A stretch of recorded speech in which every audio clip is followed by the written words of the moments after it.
ओम शांति।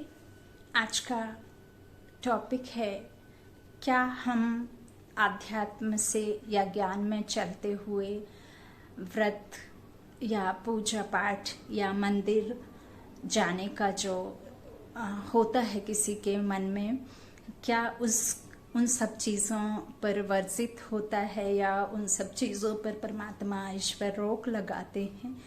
तो मेरा जहाँ तक नॉलेज है, सबसे पहली बात तो भक्ति से वैराग्य तभी आ जाता है जब आप ज्ञान के डेप्थ में जाते हैं, बाबा के इस नॉलेज को अच्छी रीति समझ लेते हैं। तो वह आपको किसी के द्वारा छुड़ाने की या किसी के द्वारा कहने की ज़रूरत नहीं पड़ती है, वह अपने आप ही उस भक्ति से वैराग्य हो जाता है जब हम ज्ञान को अच्छी रीति समझ लेते हैं। जब हम दो पैर दो नाव पर सवार रहते हैं तब फिर मुश्किल होती है, कोई क्या क्यों कैसे में जाते हैं तो मुश्किल होती है। और जहाँ तक मंदिर जाने की बात है या पूजा पाठ व्रत करने की बात है, तो देखिए, सबसे पहले तो मैं एक अपना खुद का कहना चाहिए एक्सपीरियंस शेयर करना चाहूँगी कि बाबा का ज्ञान मेरे मुताबिक तो उनको ही, उन आत्माओं को ही मिल रहा है या मिला होगा। आप भी शायद इस बात पर डेप्थ में जाकर के अनुभव करेंगे।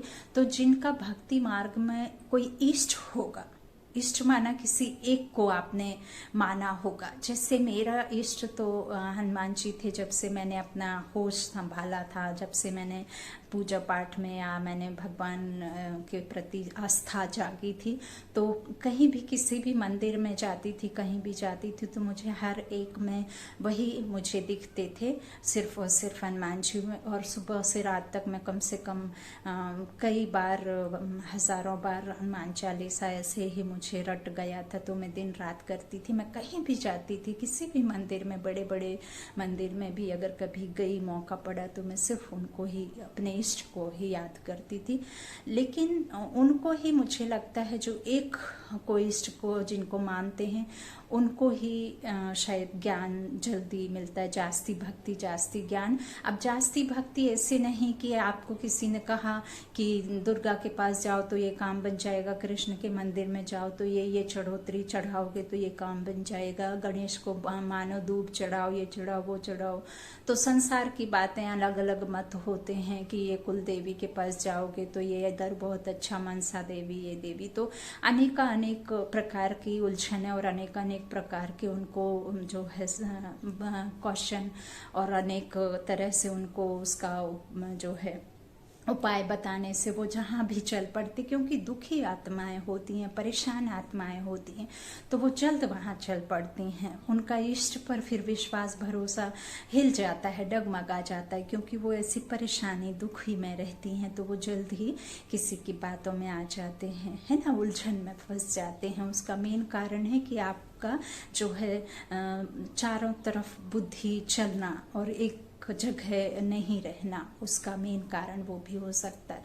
तो ऐसा मेरा अनुभव कहता है कि जो इष्ट हैं, अब यूँ तो देखिए कि कभी भी परमात्मा भी नहीं कहते, और मेरा भी यही मानना है कि जब हम फर्स्ट क्लास से 9th क्लास या कॉलेज तक पढ़ाई करते हैं तो कोई एक टीचर हमें फर्स्ट से 12th तक पढ़ा ही नहीं सकता। तो अलग अलग टीचर, अलग अलग जो है पढ़ाई होती है। तो यहाँ हमारा भक्ति जो था वो हमारा फर्स्ट कहना चाहिए कि पढ़ाई थी। तो उस समय, अब यहाँ हमें ज्ञान तो ये ऊंची पढ़ाई जिसे बाबा कहते हैं, जिसे हम राजयोग सीखते हैं। अब मैं आती हूँ मेन बात पर कि मंदिर आदि, जैसे अब मेरा ड्रामा जो है ज्ञान में चलते हुए गृहस्थ में है। तो गृहस्थ में ड्रामा है, तो आप मंदिर जाएंगे तो वर्जित तो नहीं होगा। और देखिए मंदिर जाना, तो आप पहले क्या सोचते थे, मंदिर में जाकर के भगवान से मांगा करते थे, भगवान की मूर्तियों के सामने, जिन्हें हम भगवान कहते थे। अब तो भगवान ज्ञान में आकर के भगवान नहीं कहते, उन्हें हम खुद पूर्वज आत्माएं विराजमान देवी देवता रहते हैं मंदिर में। तो उस समय हम भगवान से मांगने जाते थे, शुभ भावना रख करके दूसरों के लिए कामना करते थे, या धन जो भी हम मांग करने जाते थे, और हम भगवान को ढूंढा करते थे। भक्ति काल में। अब यदि आप मंदिर जाते हैं तो आप अपनी मनसा चेंज करके जाइए। हो सकता है आप बंधन में हैं, आपको नहीं भी मन कर रहा तो भी आपको जाना पड़ सकता है कि मैं भी ऐसे ही हूँ तो जाना होता है, जाना पड़ता है। अभी तो इस समय बंद हैं, तो उस समय आप क्या करें, जाएं, लेकिन अपने एक तरह से एक, हाँ, आप कहना चाहिए पुरुषार्थ जैसा हो जाएगा, आप में एक प्रैक्टिस हो जाएगी कि जिस तरह से इस मंदिर में ये देवी विराजमान है या ये देवता विराजमान है या गणेश का मंदिर या किसी का भी मंदिर, तो उसमें अपने आप की आत्मा को विराजमान देखें कि ऐसा हम सतयुगी आत्माएं हैं, हम पूर्वज आत्माएं हैं, हम ही पूज्य से पुजारी बने। तो ऐसा आप अनुभव करते हुए मंदिर में जा सकते हैं, कोई वर्जित नहीं है।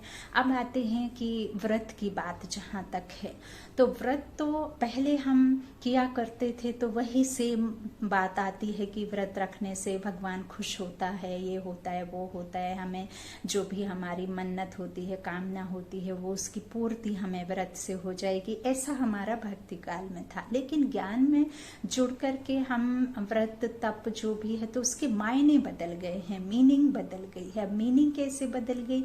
व्रत आप ही गृहस्थ में है, आपका ड्रामा अलग है, आप 2 ड्रामे में हैं, दोनों ड्रामों को आपको करना है, तो आप उस ड्रामे में अपना पार्ट या आपने जो थॉट हैं वो अपना चेंज कर सकते हैं, आत्मा के थॉट। कि जब आप व्रत रखते तो पहले हम कुछ दूसरे हिसाब से किया करते थे। अब आप जैसे मान लीजिए कि होली, दिवाली या जो भी करवा चौथ या किसी तरह की भी व्रत आदि करते हैं, तीज त्योहार पर तीजा का व्रत रखते हैं, शिवरात्रि का, तो उस समय हम कैसा सोचते थे। अब हम ज्ञान में आकर के ऐसा कि व्रत भल रखिए, आप भोजन का वाले ही व्रत रखें ना रखें, लेकिन आपकी मन बुद्धि के जो विचार, जो पॉजिटिविटी है, जो आपके सामने, जैसे आप किसी के लिए रख रहे हैं व्रत के, किसी के उस पर रख रहे हैं व्रत विहार पे, तो आप जैसे अपने समझ लीजिए पति के ही लिए रख रहे हैं, तो फिर उस तरह से आप अपने थॉट चेंज कर दीजिए कि हम इस सामने वाली आत्मा के लिए अच्छा अच्छा संकल्प करें। आज मैंने फास्ट रखा है या अनाज नहीं ले रही हूँ या फल फ्रूट नहीं ले रही हूँ, तो उसके पीछे आप बार बार उस थॉट को क्रिएट करें कि मैं इस व्रत का संकल्प इसीलिए लिया है ताकि सामने वाली आत्मा जो है पवित्रता के फैलाइए, उसकी अच्छी सफलता के लिए, उसकी हेल्थ के लिए, उसकी वेल्थ के लिए, उसको अच्छी अच्छी देवकुल की देव आत्मा देखिए। तो वह भूख रहने का माना आपका कि बार बार अच्छे थॉट लाइए, आप सामने वाले के प्रति साकाश रखिए, मतलब आप अच्छे अच्छे वाइब्रेशंस घर में फैलाइए, बाहर आसपास दुखी आत्माओं के पास पहुंचाइए। तो ऐसा, अब जैसे कि नवरात्रि में अखंड ज्योत जलाते, तो अखंड ज्योत का भी आप कुछ एक टारगेट रखिए कि मैं इस 9 दिन में नवरात्रि के समय ये अखंड ज्योत रख रही हूँ, तो इससे देवी प्रसन्न होंगी, ऐसा नहीं, उससे बल्कि आप किसी एक कोई ऐसा परेशान आत्मा है, कोई किसी का अधूरा काम पड़ा हुआ है, कोई किसी चीज में फंसा हुआ है, कोई किसी बीमारी में, तो उसके लिए आप एक तरह से उस नवरात्रि के दौर में चलते हुए आप सामने वाली उस आत्मा के लिए आप अखंड ज्योत रख करके एक भट्टी जैसा कर सकते हैं। आप टारगेट रखिए कि इस समय पे इतने इतने समय पर चलते फिरते में इस दीपक को देखते ही मुझे ये ख्याल आए कि मैंने इसका जो मेन टारगेट है, क्यों मैंने ये रखा है, ताकि मैं उस परेशान आत्मा को या उस उलझे हुए कार्य को सफल करने के लिए मैं उस पॉजिटिव थॉट रख करके एक तरह से भट्टी करके, जैसे कि अब किसी के विघ्नों को हरने की बात होती तो मैं मास्टर सर्वशक्तिमान हूँ, मैं विघ्न हरता विघ्न विनाशक आत्मा हूँ, इस तरह से आप संकल्प करते हुए उस ज्योत को देखते हुए इस तरह से संकल्प कर सकते हैं।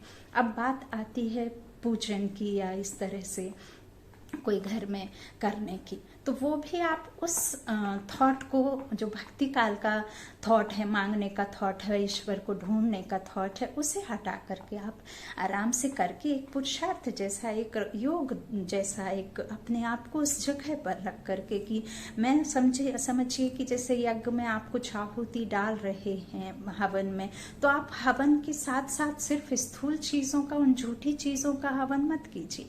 आप उस आहुति के साथ अपना कोई एक विकार बार समर्पित कर दीजिए उसमें। उस अग्नि में आपके थॉट के साथ में, उस स्थूल वस्तु के साथ साथ आपका पूरे से वो थॉट उसमें जला दीजिए। इस तरह से आप अपने संकल्प करिए और बाकायदा पूजा पाठ मंदिर आदि भी जाने का कोई ऐसा वर्जित बाबा नहीं कहते हैं। आप अपनी सोच बदल दीजिए तो सब ठीक हो जाएगा। यूँ तो आप भी जानते हैं कुछ हमारे जो बनाए हुए संस्कार हैं, जैसे कि देहांत के बाद में जो भी संस्कार होते हैं वो तो सभी करते हैं, पूरी दुनिया के सभी मनुष्य आत्माओं का होता है। ऐसा नहीं है कि जो ब्रह्म कुमार कुमारियाँ होते हैं वो मंदिर में आरती नहीं जलाते या कुछ इस तरह से नहीं करते, लेकिन उनके संकल्प दूसरे चलते हैं, वो संकल्प भक्ति मार्ग के नहीं चलते होंगे।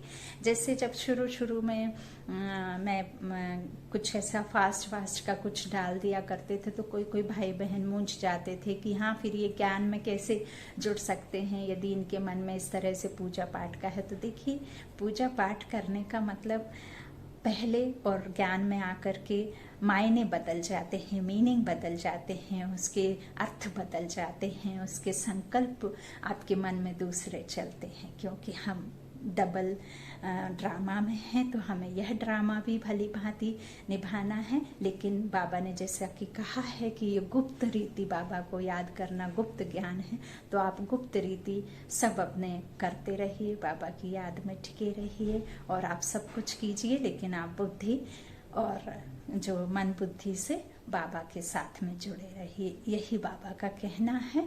और बाबा सिर्फ कहना नहीं है, उनकी शक्तियों को अपने में अनुभव करते हुए वह अष्ट शक्तियों का रूप आपको खुद में भी अपने अंदर में जगाना है, जागृत करना है। और मैं एक बात बहुत ही जरूरी जोड़ना चाहूँगी कि आज के समय में स्पेशली गर्ल्स को, लड़कियों को, घर में बेटियों को अंदर से शक्तिशाली बनाइए, आत्मविश्वास जगाइए, उन्हें यह पाठ पक्का कराइए कि आप अकेले नहीं हो। आप कभी भी घर से कदम बाहर रखते हो तो आप दो हो, मैं अकेली नहीं, मैं आत्मा शिव हूँ, शिव शक्ति हूँ, मैं दो हूँ, मैं एक नहीं हूँ। तो बाहर से सिर्फ शोई के लिए नहीं, आप आत्मबल भरकर अपने बच्चों को आगे बढ़ाइए। आज के समय में बहुत बहुत ज़रूरत है। ओम शांति। शुक्रिया। Thank you. ओम शांति।